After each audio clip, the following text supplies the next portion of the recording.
नमस्कार, मैं सुदर्शन चक्रधर चक्रव्यूह के इस अंक में आपका स्वागत है। हालिया संपन्न राज्यसभा के चुनाव में जमकर क्रॉस वोटिंग हुई। क्या पाला बदलने वाले विधायक अपनी अंतरात्मा की आवाज पर पलटे या साम दाम दंड भेद से इन्हें पलटाया गया? क्या यह है लोकतंत्र को दफन करने का कारोबार?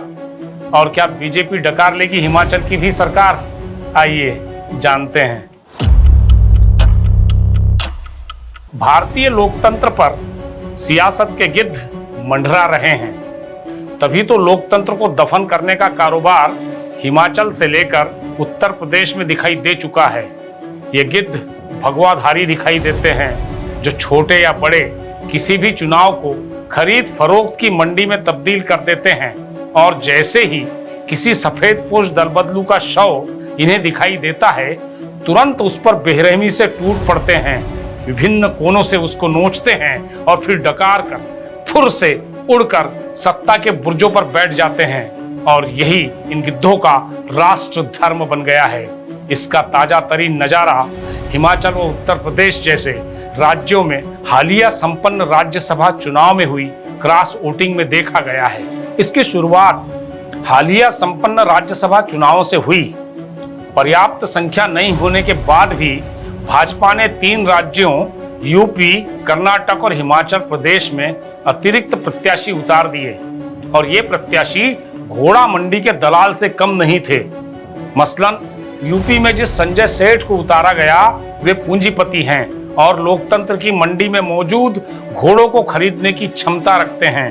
इसी तरह हिमाचल के हर्ष महाजन और कर्नाटक के कुपेंद्र रेड्डी भी इसी प्रजाति से आते हैं। यूं भी हिमाचल में कांग्रेस ने दिल्ली से लाकर अभिषेक मनु सिंघवी को थोपा तो प्रदेश कांग्रेस के भीतर उनके नाम का जमकर विरोध भी हुआ। बीजेपी ने इसी मौके का फायदा उठाया और उसने 2022 में कांग्रेस से टूटकर भाजपा में आए हर्ष महाजन को ही अपना प्रत्याशी बना दिया। कांग्रेस के भीतर मचे घमासान में इसने बीजेपी के लिए सोने पर सुहागा का काम किया। शेष काम बीजेपी के महाजनों ने संवैधानिक नियमों, कानूनों और लोकतंत्र की सारी परंपराओं को धता बताते हुए कर डाला। इससे कांग्रेस के 6 और 3 निर्दलीय विधायक टूट गए और भाजपा प्रत्याशी जीत गया। उसके बाद जनता के जनादेश पर जीत कर आई सरकार को अपदस्थ करने की कोशिश भी की गई। क्या यह लोकतंत्र का गला घोटने जैसा नहीं है? ऐसा ही खेला मध्य प्रदेश में भी किया गया था। वहां 18 माह की कमलनाथ सरकार को बड़े स्तर पर विधायकों की खरीद फरोख्त कर ज्योतिरादित्य सिंधिया के नेतृत्व में गिरा दिया गया था। थोक में दल बदल करवा कर एक चुनी हुई सरकार को गिराना कहां तक जायज है? वहीं चंडीगढ़ के मेयर के चुनाव को भी पूरे देश ने देखा और सुप्रीम कोर्ट के सामने भी लोकतंत्र के हत्यारे ऑन कैमरा पकड़े गए। इसमें भगवा दल की इतनी फजीहत हुई कि चुल्लू भर पानी में डूब मरने की नौबत आ गई। चंडीगढ़ मामले को अभी 1 हफ्ता भी नहीं बीता था कि इन्होंने हिमाचल में नई नौटंकी शुरू कर दी। क्या इन्हें संविधान, राजनीतिक मूल्यों और लोकतांत्रिक परंपराओं का कोई डर नहीं है? क्या उन्होंने सारी लोकलाज और मान मर्यादाएं ताक पर रख दी है? और अगर इसी तरह से देश चलाया गया तो लोकतंत्र किस चिड़िया का नाम है? कुछ सालों बाद उसको ढूंढना भी लोगों के लिए मुश्किल हो जाएगा। ऐसे में धन और ताकत के बल पर चलने वाला लोकतंत्र कितने दिनों तक जिंदा रह सकता है? पता चला जनता सरकार चुनेगी और पैसे तथा ताकत के बल पर उसे पलट दिया जाएगा और एक ऐसी स्थिति आएगी जब जनता और देश को भी सारे चुनाव बेमानी लगने लगेंगे। शायद ये लोग पूरे देश को 2024 के बाद इसी स्थिति में पहुंचा देना चाहते हैं। ये तो रही चाल, चरित्र और चेहरा दिखाने बताने वालों की बात। ऐसे में इन्हें दोष देने से पहले कांग्रेस और उसके नेताओं को भी अपने गिरेबां में झांक कर देखना चाहिए। आखिर ये लोग अपना घर क्यों नहीं संभाल सके? हिमाचल में जो हो रहा है या आगे जो होगा, क्या उसके लिए कांग्रेस का सूबे का नेतृत्व और हाईकमान जिम्मेदार नहीं है? क्या ये लोग बीजेपी को नहीं जानते या फिर उसकी फितरत से परिचित नहीं है?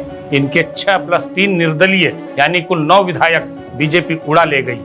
इनको कानो कान खबर तक नहीं हुई। कमाल है। इसके लिए पार्टी द्वारा पालित वह दलाल है जो यहाँ का प्रभारी है, वही कांग्रेस पर भारी है, वह बीजेपी से मिला हुआ है, इसलिए क्रिकेट में भी उसका वर्तमान खिला हुआ है। अब हिमाचल के कांग्रेसी भी राजीव शुक्ला को जिम्मेदार ठहरा रहे हैं। देखना है कि उन पर कार्रवाई होती है या नहीं, लेकिन हिमाचल की सरकार भी अगर भगवाधारी डकार जाएंगे तो लोकतंत्र की शव यात्रा निकालकर उसे दफन करने से कोई नहीं रोक पाएगा। वैसे भी जिस नाव में 56 छेद हो वह नाव बचेगी भी कैसे।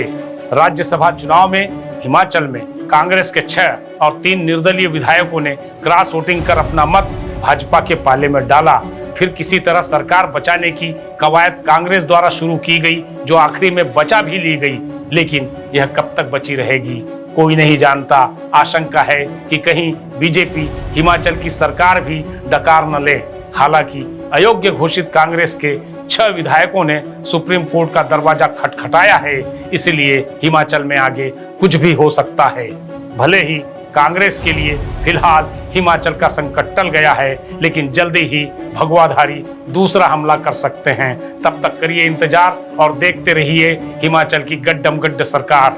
आज के चक्रव्यूह में बस इतना ही। अगली बार फिर किसी सच को कहेंगे बेहिचक। नमस्कार।